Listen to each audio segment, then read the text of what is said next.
berkaitan dengan tindak lanjut temuan dan rekomendasi TPS Lulus. Saya sebagai presiden waktu itu bertanggung jawab. Tindak lanjut dari kasus Polikarpus untuk mencari aktor intelektual yang ada di belakangnya. Ini adalah hutang masa lalu yang harus kita selesaikan. Karena di Seknek memang tidak ada, di Seknek juga tidak ada. Dan kalau memang ada novum baru, ya di proses hukum. Itu aja. Terima kasih Mbak Suci. Halo teman-teman semuanya. Saya Mela dari YLBHI. Dengan kita di sini ada Mbak Suciwati, ibu istri dari seorang pembela HAM, Cak Munir, atau yang sering kita kenal juga lebih lengkapnya Munir Said Talib gitu. Halo Mbak Suci. Halo, dan ibu dua orang anak, Iya, Alif Alidi dan Diva Sukilarasati. Karena bukan ibunya Munir dua saya ya. anak.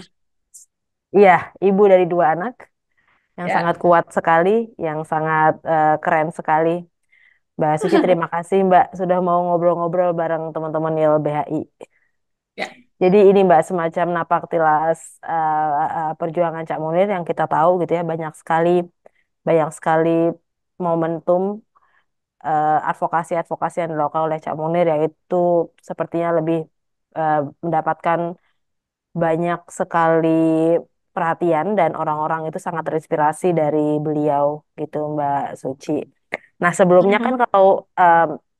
kalau tidak salah dulu Cak Munir sempat di LBH Surabaya itu hampir itu lama ya Mbak ya sebelum kemudian ada di kontrasnya dari LBH Surabaya, YLBHI, kemudian ke kontras dan imparsial ya Mbak ya. Betul. Oh, Pak salah itu. Nah itu Dia boleh itu diceritain. pertama di LBH Pos Malang. Dia baru lulus kalau nggak salah. Terus eh, dia ditarik di LBH Surabaya. Terus kemudian itu sekitar sampai tahun 92 ya. 93 sudah di LBH Surabaya. Dari 93 dia udah advokasi yang terbesar itu advokasi Marsinah ya. Buruh yang dibunuh dan di eh, ditembak dengan sangat keji karena memperjuangkan hak-hak buruh dan dia sampai sekarang dalangnya juga belum diadili. Jadi dia Munir sampai tahun 96 awal ya sudah direkrut ke YLBHI, kemudian sempat mau direkrut 95, sempat mau direkrut jadi direktur LBH Semarang, tapi kayaknya dia akhirnya lebih mempertimbangkan tawaran ke YLBHI. Itu sampai tahun 2001 ya, di 98 dia mendirikan Kontras. Tahun 2002 dia mendirikan Imparsial. Itu sih kalau ngomong soal sejarah pekerjaannya almarhum. Itu Mbak di 2002, 2004, tepat 20 tahun yang lalu berarti ya Mbak ya peristiwa. Misalnya di tanggal 7 September beliau meninggal di saat perjalanan. Itu berarti pas sudah di kontras ya Mbak ya? Dia hanya jadi pendiri. Dia di Hmm. Kontras itu hanya tahun 98 sampai sampai 2000 atau 99 akhir deh, karena tahun 2000 sudah Munarman itu yang pegang Ya. seingatku. Dan di 2004 ketika dia sekolah itu dia sudah tidak menjabat jadi apapun karena dia udah fokus sekolah gitu. Mbak Suci kita pengen tahu Mbak, em, selama 20 tahun, ini kan sudah tepat 20 tahun Mbak di tanggal 7 September besok gitu ya, saat kita mempublikasikan video ini. Itu selama 20 tahun ini kita tahu dalangnya, tapi kemudian tidak diungkap, tapi update terakhirnya tuh bagaimana sih Mbak kondisi em, apa ya namanya eh, political will dari negara untuk kemudian membongkar kasus ini Mbak. Boleh diceritain nggak Mbak? update terakhirnya. Oke, jadi kan itu terakhir itu mentok ketika Jokowi naik ya. Jadi pertama ketika mulai kelihatan seret itu di zamannya SBY ketika rekomendasi TPF sudah diserahkan. Nah, di situ mulai SBY berkelit dengan mengatakan bahwa harus diserahkan kepada hukum yang berlaku dan sebagainya. Padahal jelas-jelas kok dia juga mengalami kesulitan ketika memeriksa tim TPF ini memeriksa ke Hendro Priyono waktu itu dan itu dia juga tidak bisa apa ya sebagai seorang presiden tidak bisa mendorong seorang purnawirawan yang juga sudah tidak menjabat jadi kepala BIN waktu itu untuk diperiksa karena sebagai warga negara Indonesia, warga negara biasa harusnya bisa diperiksa dan kalau tidak mau itu bisa dipaksa. Tapi ruang hukum itu tiba-tiba tumpul. Jadi ketika Hendro Priyono melakukan perlawanan dengan menyatakan bahwa SBY nggak mungkin kecewa karena saya tidak datang, karena saya tahu karena SBY itu dulu adalah asisten saya. Dia ketika bilang begitu, itu menunjukkan betapa SBY adalah subordinat dibandingkan Hendro Priyono padahal dia presiden gitu loh waktu itu presiden betapa di kalayak kita di Indonesia ini warga negara selalu dipamerin sebuah ruang di mana presiden yang menjabat jadi orang nomor satu itu tidak berdaya. Jadi yang kedua kemudian itu kita tarik ya ke sampai Mukdi bebas, Mukdi Purwopranjono itu Direktur BIN Deputi 5 ya waktu itu dan waktu itu dia bebas karena ya kita lihat hakimnya tidak kredibel terus kemudian pihak pihak Komnas melakukan eksaminasi ya dan eksaminasi itu menyatakan bahwa itu harus diulangi karena putusannya sangat itu merugikan korban dan sangat secara hukum itu tidak kelihatan banyak sekali kejanggalan yang ditemui dan itu harus diulang sidangnya. Itu menurut Komnas. Sayangnya Komnas waktu itu tidak langsung mendorong kasusnya menjadi kasus pelanggaran berat HAM. Itu yang sangat kita sayangkan. Nah, di zamannya Jokowi ini lagi-lagi selalu penuh drama ya kalau saya melihatnya karena tiba-tiba dinyatakan hilang TPF apa dokumennya dan ketika kita tanya dan kita dorong sampai akhirnya kita minta ke KIP ya terus menyatakan lagi-lagi tangan negara politik ini menyatakan bahwa Sekretariat Negara tidak bertanggung jawab padahal itu jelas-jelas itu tugasnya gitu kan. Tugas-tugas Sekretariat Negara kan mengumpulkan apapun yang diterima dari presiden dan itu sudah wajib gitu kan. Jadi itu aneh sekali ketika dia menyatakan tidak menerima dan ya intinya kemudian kita bawa ke Petun, di Petun kita dikalahkan. Sementara lewat KIP itu tetap didorong untuk itu sudah inkrah bahwa ini menjadi informasi publik bahwa presiden harus memberitahukan kepada publik soal isi dari rekomendasi TPF. Jadi itu sih, karena rekomendasi itu jelas kok sebetulnya bagian turunan siapa sih yang ada di balik pembunuhan Cak Munir. Jadi itu sih karena ada campur tangan lembaga negara yang dipakai oleh orang-orang yang ada di situ waktu itu ya. Jadi sekarang ketika zamannya si Ahmad Taufan jadi Komnas HAM, ketua Komnas HAM, kita waktu itu juga mendorong untuk segera menyatakan ada sedikit menggelitik sih di pernyataan dia ketika saya menanyakan kenapa Bang, ini harus dong disegerakan soal putusan ini.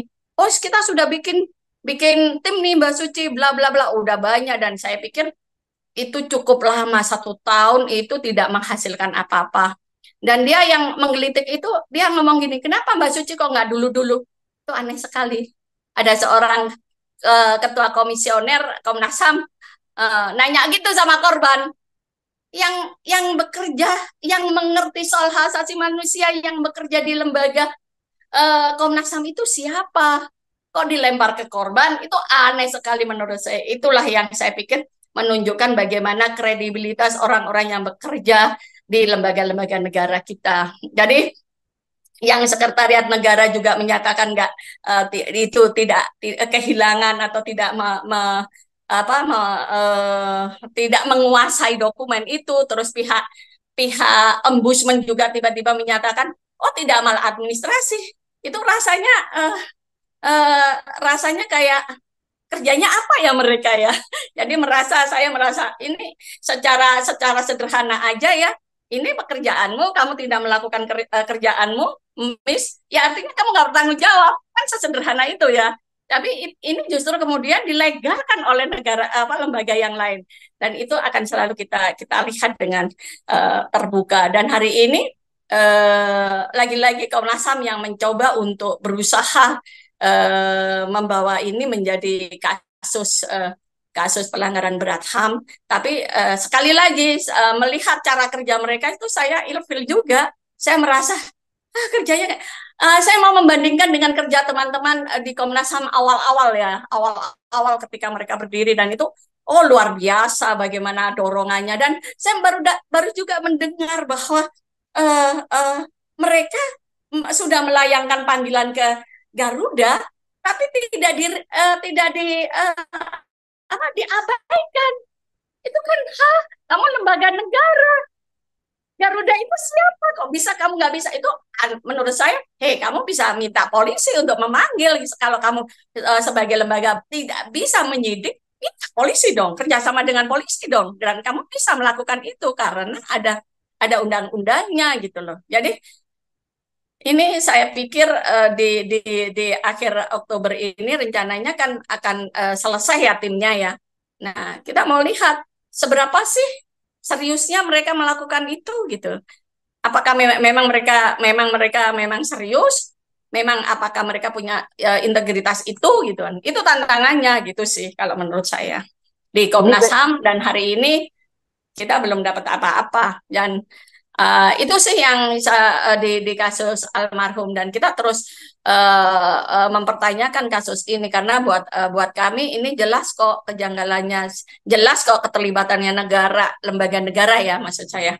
Jadi itu menunjukkan bahwa memang ini pembunuhan secara sistematis, dan ini adalah memang pembunuhan terencana dan melibatkan lembaga negara, dan ini bagian dari yang namanya kasus pelanggaran HAM berat, bukan karena berapa orang yang dibunuh, tapi berapa dampak yang sudah orang yang bisa karena pembunuhan terhadap satu orang ini dampaknya luar biasa uh, kepada pembela HAM, karena Munir ada yang title sebagai lembaga pejuang HAM, pembela HAM ya, dia pembela HAM, pejuang HAM, dan itu yang harusnya segera dilakukan oleh negara ya untuk menyatakan ini, dan ini adalah pintu di mana kasusnya harus segera dibuka kembali itu sih. Mbak, itu kan padahal Komnas HAM baru ngebentuk tim yang baru yang di 2022 itu kan, Mbak. Berarti maksudnya sampai sekarang juga tidak ada perkembangan yang oke lah menurut keluarga korban dan menurut teman-teman semuanya dari pembentukan itu. Ya, karena kita melihat ini udah 1 tahun ya, hampir 1 tahun, tapi sangat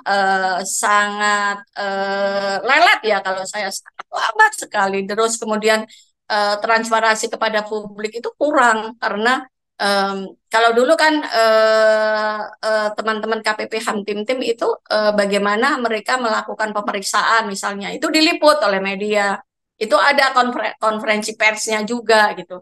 Ini nggak ada apa-apa, sepi aja. Atau karena menutupi kelemahan mereka, saya sih nggak tahu. Jadi itu yang harus dijawab juga oleh mereka kan. Jadi itu sih yang saya lihat teman-teman yang bekerja di Komnas HAM hari ini. Mbak, tadi kan Mbak Suci juga sempat menyebutkan kalau misalnya ada tidak hanya Komnas HAM ya Mbak ya, beberapa lembaga negara juga kok kayaknya nggak ada gregetnya gitu. Itu apakah ada apakah Mbak Suci melihat ada pola-pola impunitas itu pasti, tapi negara ini jadi sangat membiarkan kasus ini berlarut-larut dan tidak terbuka kebenarannya, Mbak?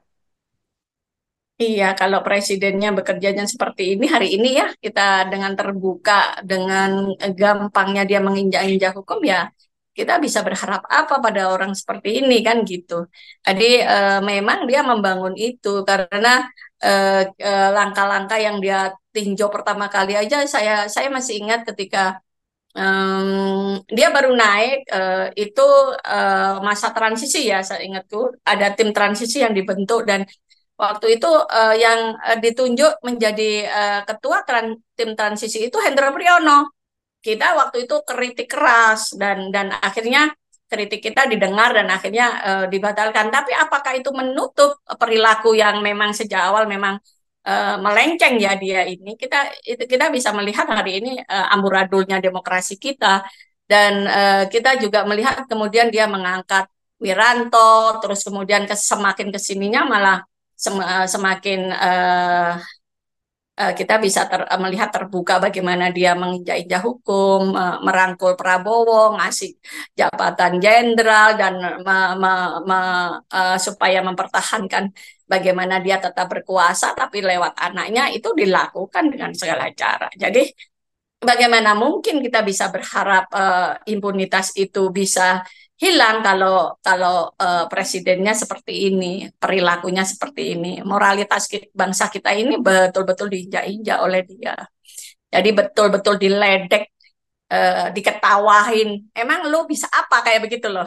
Dan sementara kita hanya, hah, terus yang jadi buzzer-buzzer yang sudah jadi penjilatnya dia itu bangga gitu dan terus menerus akan melakukan kebodohan yang luar biasa yang pelan-pelan sudah terbuka sebetulnya di media sosial dan mereka tidak malu-malu dan ini semakin menunjukkan kemunduran demokrasi kita ya, apalagi ngomong soal impunitas gitu loh, moral aja sudah nggak ada ya impunitas apalagi.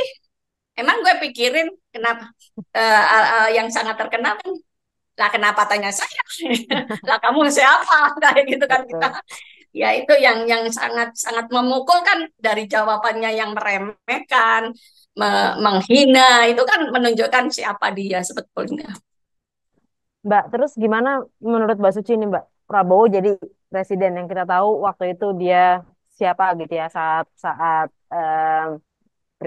peristiwa pembunuhan itu di tahun 2002, di tahun 2004. Gimana Mbak Suci melihat ini, Mbak?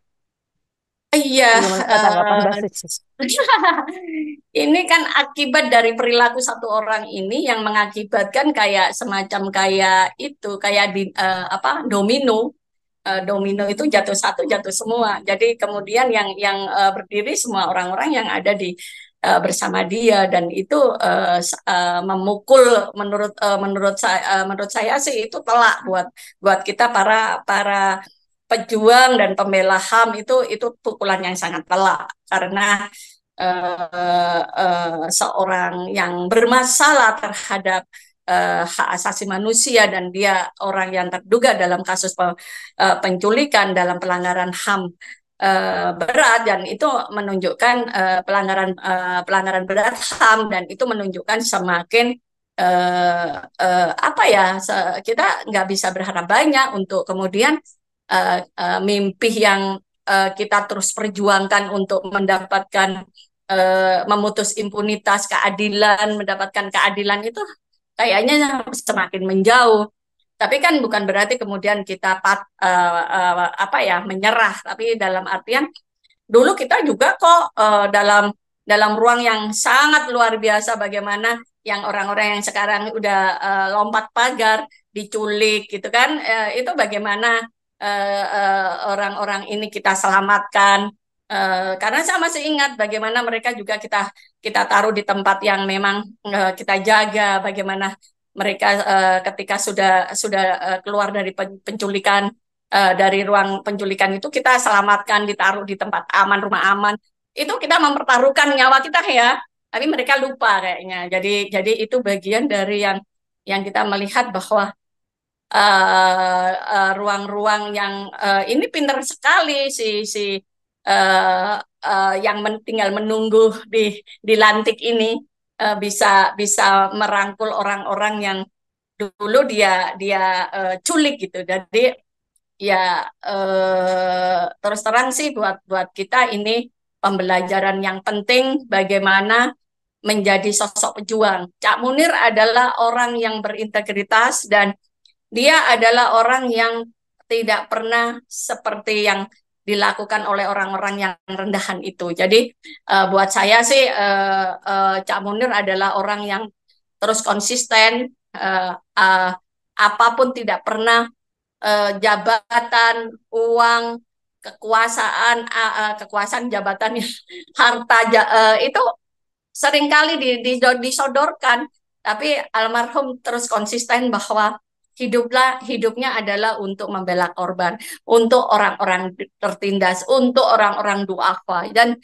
dia itu tunjukkan sampai dia menghembuskan nafas terakhirnya karena dia sekolah untuk memperdalam ilmu hak asasi manusia, ilmu humaniter, ilmu kemanusiaan yang akan dia berikan, akan persembahkan kepada bangsa Indonesia. Jadi betapa cintanya Cak itu luar biasa kepada Indonesia dan tentunya di sana ada yang namanya manusia-manusia yang harusnya dihargai dan hari ini tidak dihargai oleh pemerintahnya itu.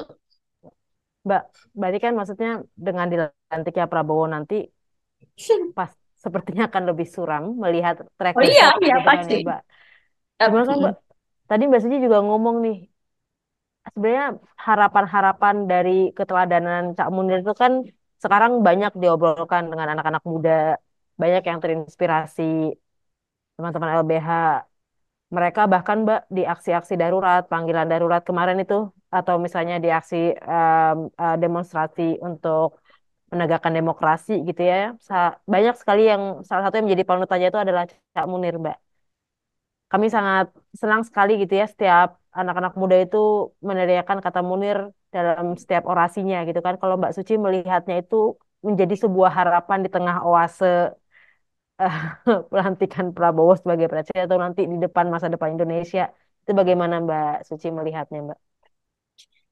Eh, Buat saya itu adalah ruang yang memang kita butuh tokoh, butuh butuh apa ya, wajah yang memang betul-betul orang itu punya integritas yang bisa kita contoh perilaku dan perkataannya gitu. Dan kita yang ada itu kan ngomong doang tapi nol di perilaku kan. Dan kebanggaan Munir, buat saya memiliki Munir itu anugerah, dan kita sebagai bangsa Indonesia itu anugerah juga yang luar biasa. Ketika kita kehausan, kita tidak ada yang memberikan contoh baik, ya Munir itu adalah contoh yang konkret di mana hidupnya adalah untuk memang didedikasikan untuk apa ya, mengkritik negara yang memang busuk, orang-orangnya busuk, yang memang suka menyalahgunakan kekuasaan. Dan Munir adalah inspirasi. Roh perjuangan itu sendiri buat saya adalah Munir. Jadi kecintaannya terhadap masyarakat, rakyat bangsa ini itu ruh yang terus menyalakan perjuangan yang selama ini saya katakan bahwa kita kehilangan besar, kehilangan Munir itu. Dan hari ini kita kosong, ruang keadilan ini kosong karena kita kehilangan seseorang yang sangat penting untuk mendorong keadilan di negeri ini gitu. Jadi buat saya ketika Munir dibunuh, saya seolah-olah tidak hanya kehilangan sosok Munir, tapi juga kehilangan bagaimana arah demokrasi, arah keadilan, dan itu terjadi hari ini. Dan kalau seorang penjahat yang artinya dalam rekam jejaknya buruk, kita bisa punya harapan apa? Gak ada harapannya. Jadi ngomong soal harapan kepada orang ini nggak mungkin. Bahkan saya sih sudah ngomong kepada aksi kemisan, teman-teman, kita nggak perlu lagi nulis surat kepada presiden karena kita nggak percaya sama orang ini gitu loh. Kalau kemarin kita menulis surat kepada presiden karena kita berharap, ada harapan dengan orang yang, ya saya sih sebetulnya nggak berharap banyak dengan orang yang ini kan. Ya, artinya Kalau bisa besok kita nggak perlu nulis surat, bikin rilis aja gitu. Jadi itu bagian dari apa perlawanan kita, mengajak orang-orang untuk tidak lupa dan terus melawan. Jadi dimanapun seperti halnya ketika Cak Munir ada dan mendirikan Kontras, sederhana sebetulnya ketika ketika dia menanyakan kepada saya apa yang berbahaya ketika dan bahaya yang paling tinggi dalam dalam kita mengadvokasi dan dalam hidup ini buat saya adalah mati. Kalau kita kita nggak ngapa-ngapain mati, ya kenapa kita nggak berjuang? Kenapa kita nggak berguna untuk bangsa ini? Dan itu jalan sepi. Dan Munir memilih di sana gitu. Kami memilih di sana di ruang yang sepi itu yang terus kita teriakkan bahwa yang penting adalah ke depan kita harus terus menjunjung tinggi yang namanya demokrasi, hak asasi manusia, dan dalam pasti akan lebih dengan cara model metodologi dia ketika menjadi Kopassus seperti itu ya jangan harap Anda akan melihat dia berubah ya. Kita lihat aja. Tinggal menunggu waktu ketika kekuasaan ada di tangannya apa yang akan Anda dapatkan. Jadi itu sih yang pastinya kita harus mulai mikirin soal strategi, soal bagaimana kita harus terus bersolidaritas dan terus menyuarakan nggak boleh lagi ketakutan itu udah selesai buat saya ketika dia terpilih itu sudah selesai. Kita harus melawan. Munir bilang adalah ketakutan yang obatnya hanya satu, ya melawan ketakutannya untuk ketakutan itu adalah harus kita manage. Nah, ketakutan itu harus kita jadikan sebuah semangat, yaitu melawan, melawan itu intinya. Mbak, ini kan sangat semua, maksudnya saya yakin pasti banyak sekali orang yang terinspirasi dengan semangat perjuangan Mbak Suci, dengan Cak Munir dan lain-lain. Tapi kalau bisa terakhir Mbak, kalau misalnya boleh kita sebutkan, adakah ajakan untuk orang-orang mendesak negara atau apa sih Mbak sebenarnya yang kita ya atau dari keluarga sendiri yang diharapkan dari negara saat ini untuk kasus Cak Munir, Mbak? Kalau kasus Camuna kan sejak awal, kalau buat saya kan ya harus dipenjarakan pelakunya gitu loh. Jangan dilindungi, jangan dikasih ruang untuk malah dijadikan apa ya kepercayaan, diberikan kekuasaan, ya itu artinya kan mengkhianati.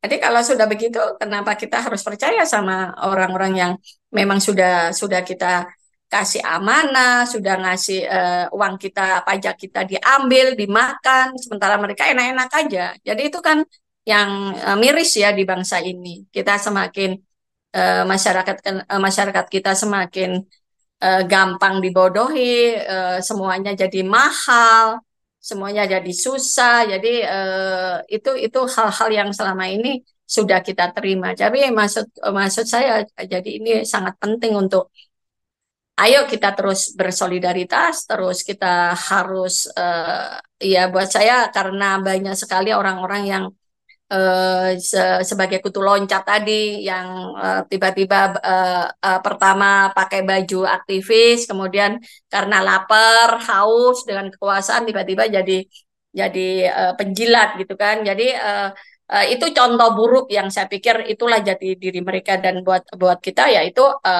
pilihan hidup dan kalau bisa itu contoh yang tidak perlu diambil dan aku pikir contoh yang jelas terpampang dan sangat kuat dan buat saya kebanggaan yang luar biasa.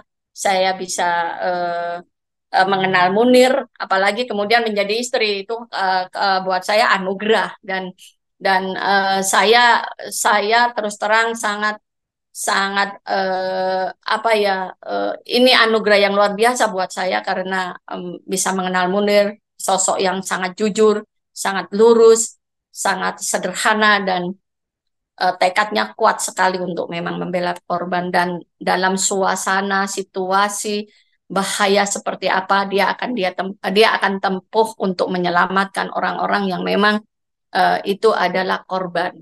salah satunya dulu contohnya orang-orang yang sekarang melompat itu. Jadi kita tahu betul bagaimana dia harus datang, bagaimana menyelamatkan mereka, mengevakuasi mereka, mengkampanyekan supaya mereka bisa keluar, dan setelah keluar mereka harus ditaruh di mana. Itu udah dilakukan, dan itu contoh yang sangat apa ya, di depan mata yang bisa kita contoh seperti itu. Akan berat, tapi kita nggak boleh putus asa. Terima kasih, Mbak Suci. Terima kasih banyak. Seharusnya ini ditonton oleh lebih banyak orang lagi di tanggal 7 nanti. Pasti banyak orang yang memberikan doa, memberikan apa ya, kayak api semangatnya itu selalu ada di setiap diri orang. Misalnya khususnya misalnya teman-teman LBH, YLBHI, teman-teman Kontras, Imparsial masih dan selalu membawa nafas-nafas perjuangan itu. Dan terima kasih banyak Mbak Suci sudah memberikan waktunya. Sama-sama. Terima kasih Mbak. Semangat ya. Mbak, semangat dan salam juga buat dua anak-anak Mbak Suci yang sangat kuat sekali. Kami melihat kemarin dalam konferensi pers Dipa sangat kuat sekali, dan semoga keluarga juga selalu mendapatkan perlindungan dan kekuatan yang lebih. Mbak Suci, terima Sama-sama. kasih banyak. Ya.